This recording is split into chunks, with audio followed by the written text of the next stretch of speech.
Welcome back to The Look and Sound of Leadership, an ongoing series of executive coaching tips designed to help you be perceived in the workplace the way you want to be perceived. I'm Tom Henschel, your executive coach, and today we're talking about short sounds confident. Kevin was proud of having been an engineer. Now that he was a corporate vice president, he saw his technical background as one of his major assets. His colleagues disagreed. "Shut him up," was the bluntest comment in the feedback report I'd created for him, but it was not unusual. People desperately wanted Kevin to talk shorter. "But if I don't give them all the information," Kevin said as we discussed his feedback, "I feel like I'm not doing my job or they can't do theirs." "You're helping," I offered. "Absolutely. What if I know something and don't tell them, then they do something they shouldn't, or they don't do something they should? I'd be responsible. That'd be negligent." He was genuinely concerned.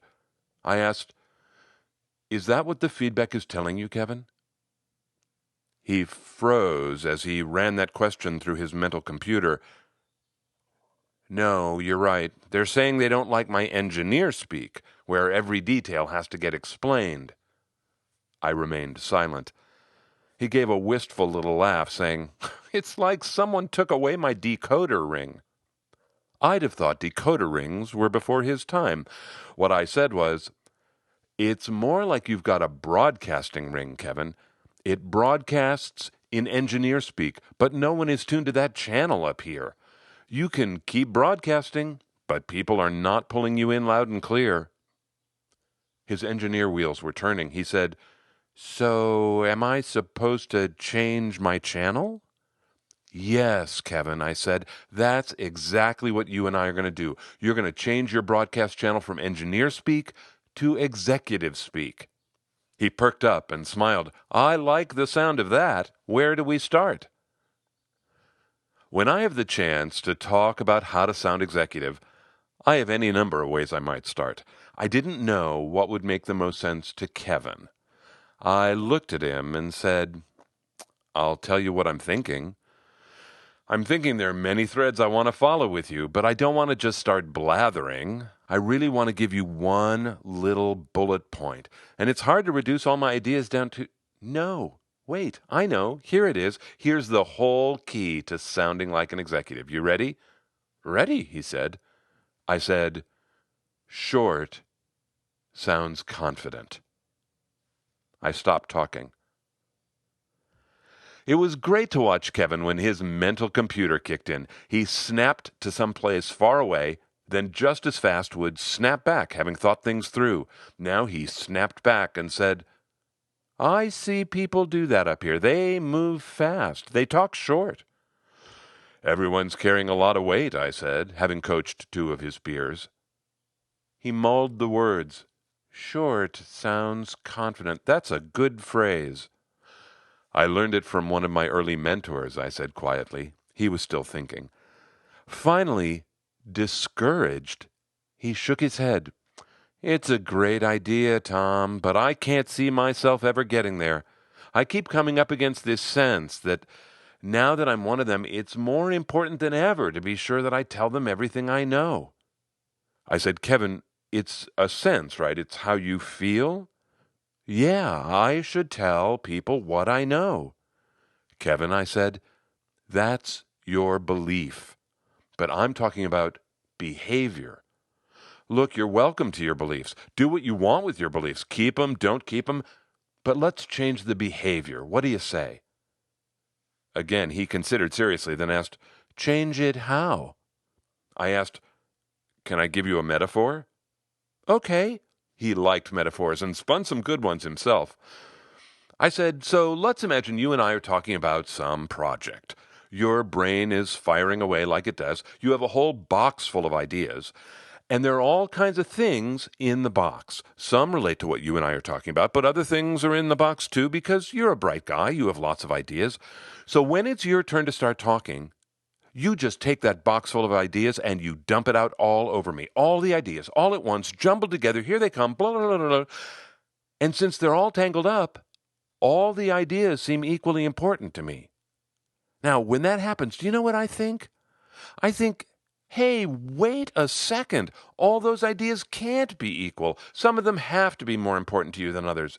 Why is it my job to sort your ideas? They're yours. You sort them. Besides, if I sort them, I'll probably do it in a way you don't like. So you do it. You sort your ideas. He said, before I talk? He looked so aghast. I laughed. Yes, Kevin, that's the point. You're going to sort your ideas before you start talking. He was dead serious.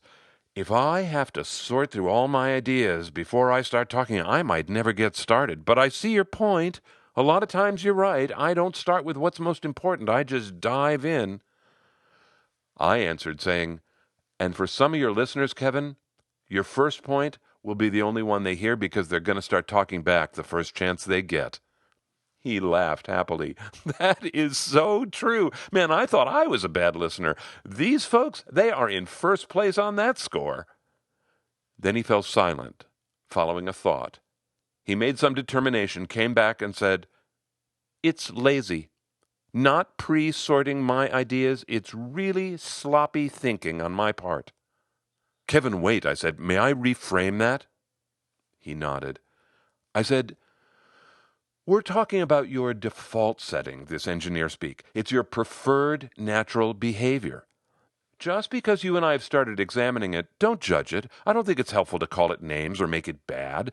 That behavior serves you well in certain situations, so how about if we call it something neutral, or maybe even something good? Engineer speak does make me effective sometimes, he said. I said, so how about if we call it comfortable? That engineer speak with all those details, that is you communicating comfortably. Okay? He smiled. Okay. I like what you just did, by the way, that reframing. That was good. Good, I smiled. So for you, engineer speak is communicating comfortably. But if you want a sound executive, if you want to display short sounds confident, you can't be comfortable as a communicator. You can't be lounging in some chair with your feet up, your hands behind your head, a drink on the side table. To sound executive, you have to sit up, feet on the floor, leaning forward, fully alert. It takes energy. I certainly feel a lot of energy up here. Folks are working hard. After the briefest pause, he said, you did it earlier. Did what? I asked. Remember when I said I might never start talking if I have to sort my ideas first? I was imagining one of my big pauses. I know I stop speaking while I think. I don't want to replace my engineer speak with big gaping silences, but you did it perfectly before.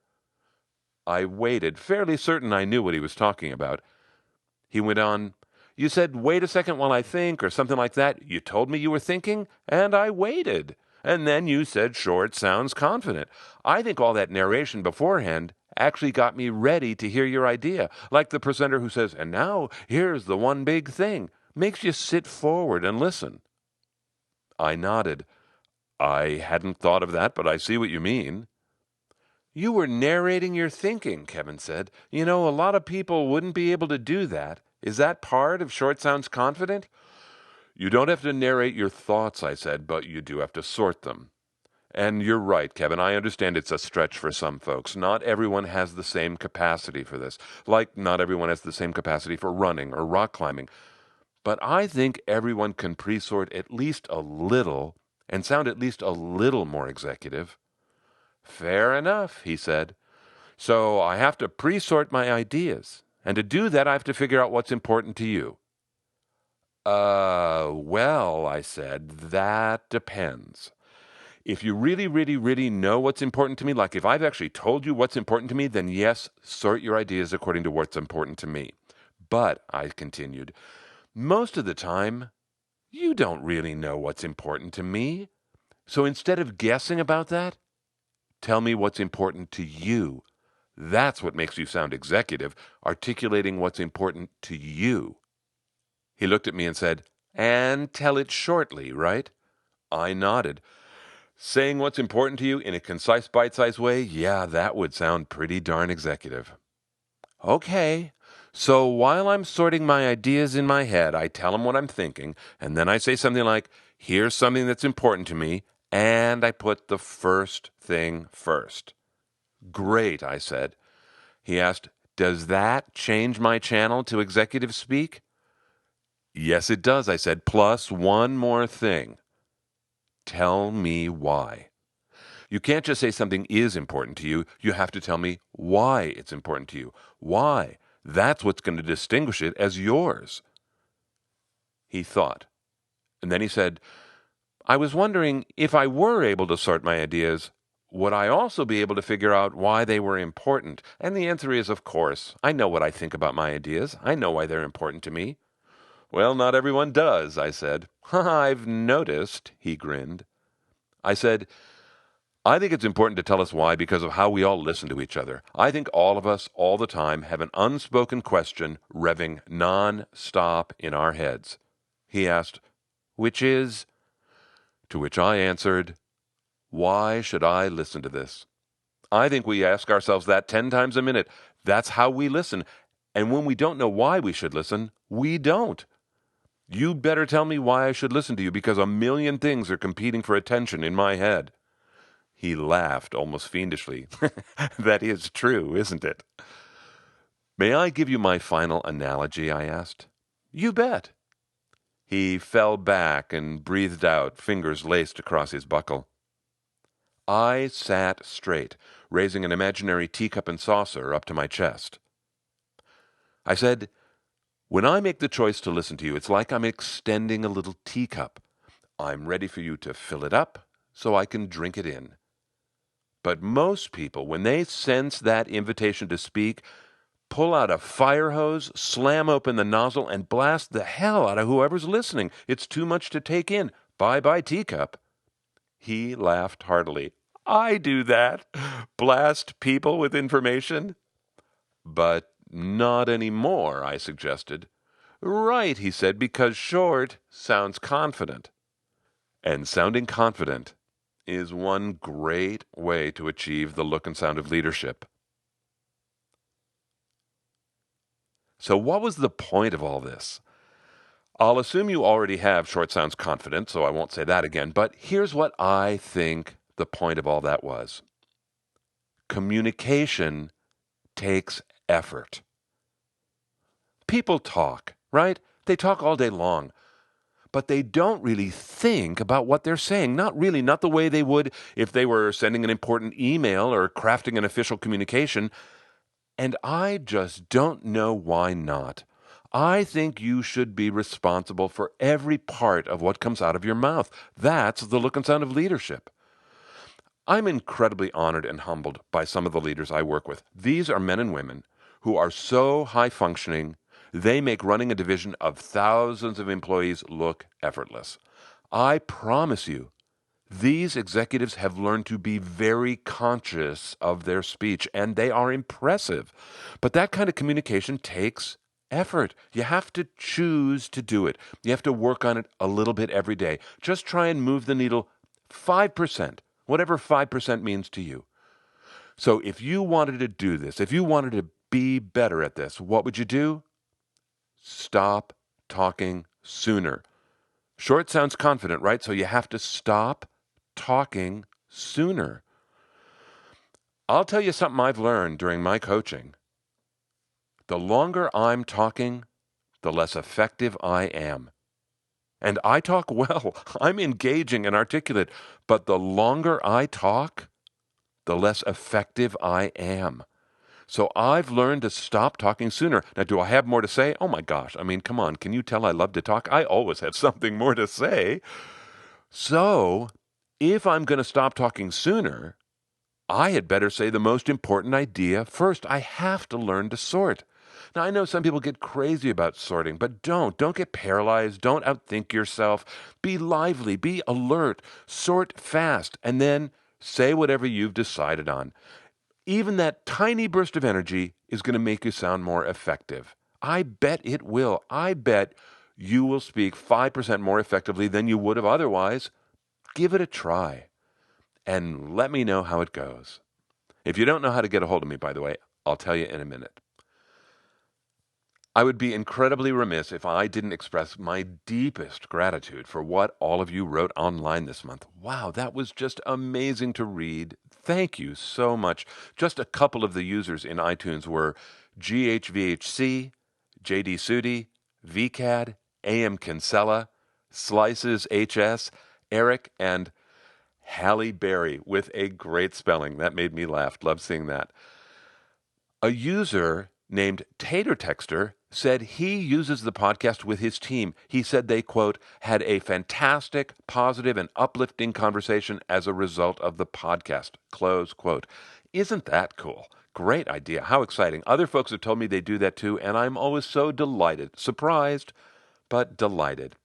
If you and your team want more episodes that relate to this idea of communicating like an executive, 5 others that you might listen to are communicating with clarity, creating clarity, sorting and labeling, sounding well-spoken, and sounding executive. You can find the episodes on the Essential Communications website, essentialcomm.com. It's essentialcomm with 2 M's.com. All of the tips going back to 2005 live in the archive under the Coaching Tips tab. And that's also where you can get in contact with me. The big old contact button, it's there on every page, and it is there for you. Last thing, I loved being in touch with so many of you about the TED Talk PDF. Thank you so much for reaching out. It was great to share that with you. It's great to share all the PDFs that you ask for, the feeling word grid and the sorting and labeling chart and the politics chart, all that stuff. I'm so glad to share it with all of you. You know what I'd like to ask? If you've ever gotten a PDF from me, post a review, tell others. What do you say? Wouldn't that be a great way to say thanks? And I would be truly grateful. Until next time, I'm Tom Henschel. Thanks so much for listening.